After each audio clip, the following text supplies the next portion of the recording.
Hello guys, welcome to my channel. So போன சாப்டர்ல சூது விளையாட்டு விளையாடி பாண்டவர்கள் அதுல தோத்து போறனால அவங்க காட்டுக்கு 12 வருஷம் போறாங்க. அங்க போற அவங்களுக்கு அக்ஷய பாத்திரம் கிடைக்குது. அது எப்படி கிடைக்குது அப்படிங்கறத இந்த சாப்டர்ல நம்ம பார்க்க போறோம். பாண்டவர்கள் எல்லாருமே வனவாசத்துக்கு கிளம்புறாங்க. அப்ப அங்க இருக்க சில ஊர் மக்கள், சில பிராமணர்கள் நாங்க உங்க கூட சேர்ந்து வர்றோம் அப்படிங்கிற மாதிரி அவங்க கேக்குறாங்க. அதுக்கு தர்மர் என்ன சொல்றாரு அப்படின்னா, எங்க மேல நீங்க ரொம்ப பரிதாபப்பட்டு வர்றேன்னு சொல்றீங்க, அதனால பரவாயில்ல, நாங்களே நாங்களே எங்க கிட்ட எதுவுமே இல்லை, எந்த ஒரு வளமே இல்லை, எந்த ஒரு செல்வமே இல்லை, எங்க கிட்ட ஆயுதம் மட்டும்தான் இருக்கு, மத்த எல்லாத்தையுமே நாங்க இழந்துட்டோம். இந்த நிலைமையில நீங்களும் வந்தீங்க அப்படின்னா உங்களை எல்லாருமே பாதுகாக்கிற அளவுக்கு எங்க கிட்ட வலிமை இல்லை அப்படிங்கிற மாதிரி தர்மர் சொல்றாரு. தயவுசெய்து நீங்க திரும்ப ஊருக்கே திரும்ப போயிருங்க அப்படிங்கிற மாதிரி சொல்றாரு. ஆனா அதுல சில பிராமணர்கள் என்ன பண்றாங்க அப்படின்னா, நாங்க கண்டிப்பா உங்க கூட தான் வருவோம் அப்படிங்கிற மாதிரி அவங்க சொல்றாங்க. உங்க கூட இருப்போம், ஏன்னா உங்களுக்கு நிறைய வேதங்கள் சொல்லி தர்றோம், நிறைய கதைகள் சொல்றோம், அதே மாதிரி நிறைய கடவுளோட பாடல்கள் எல்லாமே பாடுறோம், அது உங்களுக்கு கொஞ்சம் மன நிம்மதியை தரும் அப்படிங்கிற மாதிரி சொல்றாங்க. அதனால பஞ்ச பாண்டவர்களோட ஒரு சில பிராமணர்கள் அவங்களோட சேர்ந்து காட்டுக்கு போறாங்க. பாண்டவர்கள் அந்த பிராமணர்களோட காமியாக்கா அப்படிங்கிற மாதிரி ஒரு காட்டுக்கு போறாங்க. அந்த காட்டுல அவங்க நிறைய யாகங்கள் எல்லாமே நடத்துறாங்க. அது மட்டும் இல்லாம நிறைய பாடல்கள் எல்லாமே அவங்க பாடிட்டு இருக்காங்க. அவங்களோட சேர்ந்து ஒரு பெரிய முனிவர் தௌமியா முனிவரும் சேர்ந்து போறாரு. தர்மருக்கு ஒரே கவலையா இருக்கு. இந்த மாதிரி இங்க நம்மகிட்டே ஒண்ணுமே இல்லை, நம்மளே இந்த காட்டுல இருக்க செடி கொடிகள் பழங்களை தான் சாப்பிட்டு வாழ்ந்தாகணும். அந்த நிலைமையில இந்த பிராமணர்களுக்கு நம்ம எப்படி உணவு கொடுக்க போறோம் அப்படிங்கிற மாதிரி அவர் ரொம்ப கவலைப்படுறாரு. அதுக்கு அந்த பிராமணர்கள் என்ன சொல்றாங்க அப்படின்னா, நீங்க என்ன சாப்பிடுறீங்களோ அதுவே எங்களுக்கு போதும், எங்களுக்கு ஒன்னும் அறுசுவை விருந்தெல்லாம் தேவையில்லை, அதுவும் இல்லாம உங்களுக்கு உணவு நாங்களே தேடிட்டு வர்றோம் அப்படிங்கிற மாதிரி அந்த பிராமணர்கள் சொல்றாங்க. ஆனா தர்மர் என்ன சொல்றாரு அப்படின்னா, எங்களாலதான் நீங்க இந்த காட்டுக்கே வந்திருக்கீங்க, அப்படி இருக்கும்போது உங்களுக்கு என்ன தேவையோ அதை நாங்க தான் செஞ்சாகணும் அப்படிங்கிற மாதிரி அவர் சொல்றாரு. அவர் கவலைப்படுறத பார்த்து தௌமியா வர்றாரு. அந்த முனிவர் என்ன சொல்றாரு அப்படின்னா, எல்லாருக்குமே உணவளிக்கிறது அந்த சூரிய பகவான் தான், அவரை நோக்கி நீங்க தவம் புரியுங்க, அவர் உங்களுக்கு ஏதாச்சும் தருவாரு, ஏதாச்சும் உங்களுக்கு அருள் தருவாரு அப்படிங்கிற மாதிரி அவர் சொல்றாரு. கேட்டு என்ன பண்றாரு தர்மர் அப்படின்னா, கங்கை நதியில நீராடி அதுக்கப்புறம் சூரிய பகவானை நோக்கி தவம் பண்றாரு. அவர் அதை பார்த்து சூரிய பகவான் மனமுருகி வர்றாரு. உனக்கு என்ன வேணும், உனக்கு என்ன கவலை அப்படிங்கிற மாதிரி கேக்குறாரு. அதுக்கு தர்மர் என்ன சொல்றாரு அப்படின்னா, எங்க கூட சேர்ந்து நிறைய பிராமணர்களும் இந்த காட்டுக்கு வாழ வந்துட்டாங்க, அவங்களுக்கு நாம மன நிறைவா சாப்பாடு தரணும், எந்த குறையுமே இல்லாம, அதுக்கு நீங்க தான் உதவி பண்ணணும் அப்படிங்கிற மாதிரி அவர் கேக்குறாரு. உடனே சூரிய பகவான் ஒரு தட்டு கொடுக்கறாரு. இது ஒரு அக்ஷய பாத்திரம். சோ இந்த இதுல எப்படி அப்படின்னா, நீங்க கொஞ்சமா சமைச்சாலுமே அது சாப்பாட்டு அளவு பெருகிட்டே போகும். இந்த தட்டுல எப்ப பாஞ்சாலி சாப்பிட்டு முடிக்கிறாங்களோ அப்பதான் இந்த தட்டுல இருக்க சோறு எல்லாமே முழுமையா காலியாகும் அப்படிங்கிற மாதிரி அவர் சூரிய பகவான் சொல்றாரு. உடனே தர்மர் ரொம்ப சந்தோஷப்பட்டு அந்த தட்டை வாங்கிக்கிறாரு. டெய்லியுமே தினமுமே என்ன பண்றாங்க அப்படின்னா, பாஞ்சாலி கொஞ்சமா உணவு சமைக்கிறாங்க.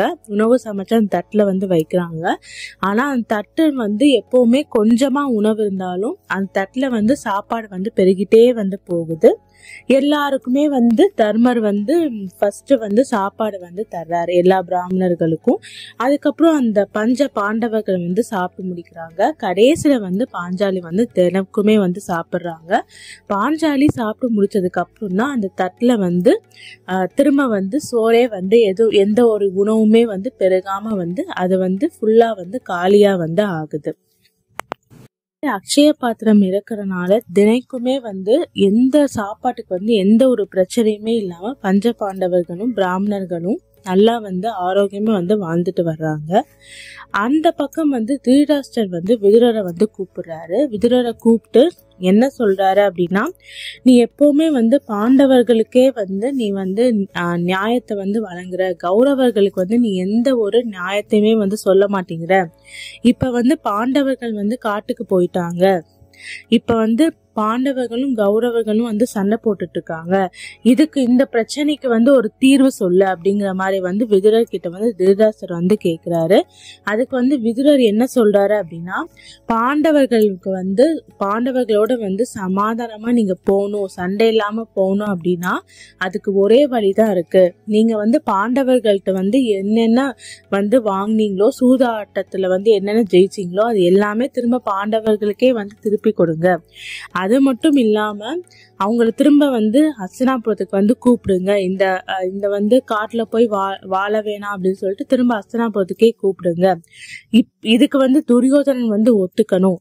அப்படி அவன் ஒத்துக்கல அப்படின்னா துரியோதனனுடைய சொத்தையும் வந்து ஃபுல்லாமே அவனோட நாட்டையுமே வந்து பாண்டவர்களுக்கே கொடுத்து தர்மரை வந்து அரசாக்குங்க அப்படிங்கிற மாதிரி வந்து விதுரர் வந்து சொல்றாரு. அதை கேட்டு வந்து திருதராஷ்டிரருக்கு வந்து கோபம் வருது. பாண்டவர்களும் என்னோட பசங்க மாதிரிதான், ஆனா வந்து துரியோதனன் வந்து என்னுடைய சொந்த ரத்தம், அவனை நான் விட்டு கொடுக்க மாட்டேன். நீ எப்பவுமே வந்து பாண்டவர்களுக்கே வந்து எப்பவுமே அவங்களுக்கு ஏத்த மாதிரிதான் நீ எல்லா யோசனையுமே வந்து சொல்ற. நீ இனிமே இந்த அரசவைக்கு தேவையில்லை, நீ வந்து இங்க இருந்து கிளம்பி போயிட அப்படின்னு சொல்லிட்டு விதுரரை வந்து அந்த அரசவை விட்டே வந்து துரத்தி விட்டுடுறாரு திருதராஷ்டிரர். திருதராஷ்டிரருடைய அரசவை விட்டு கிளம்பின விதுரர் நேரா வந்து பஞ்ச பாண்டவர்களை வந்து பார்க்க போறாரு. அங்க வந்து திருதராஷ்டிரருக்கும் இவருக்கும் நடந்த வாக்குவாதத்தை பத்தி தர்மர் கிட்ட வந்து சொல்றாரு. அதுக்குள்ள வந்து இந்த சைடு வந்து திருதராஷ்டிரர் வந்து அவருடைய பணியாளான சஞ்சயா வந்து அனுப்பி, நான் பண்ணது தப்புதான், நீ போய் விதுரரை போய் கூட்டிட்டு வந்துரு அப்படிங்கிற மாதிரி வந்து சொல்றாரு. அதனால சஞ்சயா வந்து கிளம்பி பாண்டவர்கள் இருக்க அந்த காட்டுக்கு வந்து வர்றாரு. வந்து நேரா விதுரர் கிட்ட வந்து சொல்றாரு, இந்த மாதிரி வந்து திருதராஷ்டிரர் வந்து அவர் தப்பு பண்ணதா வந்து உணர்ந்துட்டாரு, நீங்க வரலன்னா அவர் இறந்து போயிருவேன் அப்படின்னு சொல்றாரு. திரும்ப நீங்க ஹஸ்தினாபுரத்துக்கு வாங்க அப்படின்னு வந்து சொல்றாரு. உடனே வந்து அடுத்த நிமிடமே வந்து அங்கிருந்து விதுரர் வந்து கிளம்பி ஹஸ்தினாபுரத்துக்கு வந்து போறாரு. விதுரரும் வந்து திரும்ப சேர்ந்ததை வந்து நினைச்சுக்கிட்டு துரியோதனனுக்கு வந்து ரொம்ப கோபம் வருது. ஒரு வழியா வந்து விதுரர் வந்து இந்த அரசை விட்டு கிளம்பிட்டாரு அப்படின்னு சந்தோஷப்பட்டா திரும்ப வந்து இங்க வந்துட்டாரு அப்படிங்கிற மாதிரி வந்து துரியோதனன் வந்து ரொம்ப கோவப்பட்டு சகுனிட்டையும் கர்ணன் கிட்டையும் வந்து சொல்றாரு. அதுக்கு வந்து சகுனி வந்து என்ன சொல்றாரு அப்படின்னா, வேற வழியே இல்ல, ஒண்ணு வந்து பாண்டவர்களை வந்து நம்ம வந்து ஜெயிக்கணும் அப்படின்னா அவங்க கூட வந்து சண்டை போட்டுதான் வந்து ஜெயிக்கணும் அப்படிங்கிற மாதிரி வந்து சகுனி வந்து சொல்றாரு. ஏன்னா கண்டிப்பா வந்து அந்த வனவாசத்தை முடிச்சு திரும்ப வரும்போது அவங்களுக்கான அரச வந்து அவங்களுக்கான செல்வங்கள், அவங்களோட அரசு எல்லாமே வந்து நம்ம கொடுத்துதான் ஆகணும் திரும்பி அப்படிங்கிற மாதிரி வந்து சொல்றாரு சகுனி. இன்னொரு பக்கம் வந்து என்ன சொல்றாரு அப்படின்னா, அவங்கள ஜெயிக்கிறது வந்து அவ்வளோ சுலபமான விஷயம் கிடையாது. ஏன் அப்படின்னா உங்க பக்கம் வந்து கிருஷ்ணர் இருக்காரு, அதுக்கப்புறம் திரௌபதனும் வந்து இருக்காரு. அவங்கள மீறி வந்து அவங்கள வந்து ஜெயிக்கிறது, பாண்டவர்களை வந்து ஜெயிக்கிறதுங்கிறது சர்வசாதாரணமான விஷயம் கிடையாது அப்படிங்கிற மாதிரி வந்து சகுனி வந்து சொல்றாரு. கர்ணன் என்ன சொல்றாரு அப்படின்னா, நீங்க இதெல்லாம் வந்து யோசிக்காதீங்க, நான் வந்து உங்க பக்கம் இருக்கேன், என்னால வந்து சண்டை போட்டு ஜெயிக்க முடியும், வேணா வாங்க இப்பவே வந்து நம்ம வந்து எல்லா ஆயுதத்தை எடுத்து பாண்டவர்களை வந்து எங்க இருக்காங்களோ அவங்கள தேடி போகலாம், இப்பவே வந்து அவங்கள அழிச்சிட்டோம் அப்படின்னா அவங்க வனவாசம் முடிஞ்சு திரும்பி வந்தாதானே, அதுக்குள்ளேயே நம்ம அவங்கள வந்து எல்லாம் அழிச்சிடலாம் அப்படின்னு சொல்லிட்டு கர்ணன் வந்து சொல்றாரு. கர்ணன் சொல்றது கேட்டு துரியோதனனும் வந்து சரி அப்படின்னு சொல்லிட்டு ஒரு படையோட வந்து கிளம்புறாரு. ஆனா அந்த படைய வந்து வேதவியாசர் வந்து நிப்பாட்டிடுறாரு. இங்க பாரு, நீ வந்து பாண்டவர்களை வந்து எதிர்த்து சண்டை போட போன அப்படின்னா நீ தான் இறந்து போவ, நான் சொல்றது கேளு, அமைதியாயிரு அப்படின்னு சொல்லிட்டு திரும்ப துரியோதனனை வந்து ஹஸ்தினாபுரத்துக்கே வந்து அனுப்பி விட்டுறாரு வேதவியாசர். வேதவியாசர் வந்து ஹஸ்தினாபுரத்துக்கு திரும்ப வந்து திருதராஷ்டிரர் கிட்ட வந்து இப்ப பேசுறாரு. என்ன அப்படின்னா, துரியோதனன் வந்து யார சொல்லியும் வந்து கேட்காம வந்து பாண்டவர்களோட வந்து சண்டை போடுறதுக்கு வந்து ரெடியா இருக்கான். அவனை நீ தடுத்து நிறுத்தணும், இல்லாட்டி வந்து இந்த குரு வம்சமே அழிஞ்சு போயிரும் அப்படின்னு சொல்லிட்டு வேதவியாசர் வந்து சொல்றாரு. அதுக்கப்புறம் அவர் என்ன சொல்றாரு அப்படின்னா, மாத்ரேயா அப்படின்னு சொல்லிட்டு ஒரு முனிவர் வந்து இப்ப பாண்டவர்களோட வந்து பேசிட்டு இங்க நேரா வந்து இந்த அரசவைக்கு தான் வர்றாரு. அவர்கிட்ட நான் சொல்லியிருக்கேன், அவர் வந்து துரியோதனனுக்கு வந்து எடுத்து சொல்வாரு, அப்பயாச்சும் வந்து துரியோதனன் கேக்குறானா அப்படின்னு சொல்லிட்டு பார்க்கலாம் அப்படின்னு வந்து வேதவியாசர் வந்து சொல்றாரு. இப்ப வந்து அந்த முனிவர் மாத்ரேயா வந்து வர்றாரு. அவர் வந்து என்ன சொல்றாரு அப்படின்னா, துரியோதனன் கிட்ட வந்து கண்டிப்பா வந்து நீ என்னதான் ஒரு படையோட போனாலும் பாண்டவர்களை வந்து உன்னால ஜெயிக்கவே முடியாது. அதனால வந்து அவங்க இந்த வனவாசம் முடிச்சு வந்ததுக்கு அப்புறம் அவங்களுக்கு என்ன அரசோ அந்த அரசை வந்து நீங்க கொடுத்துடணும். அவங்களோட செல்வங்கள் எல்லாமே வந்து திரும்ப அவங்க கிட்டயே வந்து திருப்பி கொடுத்துடணும்.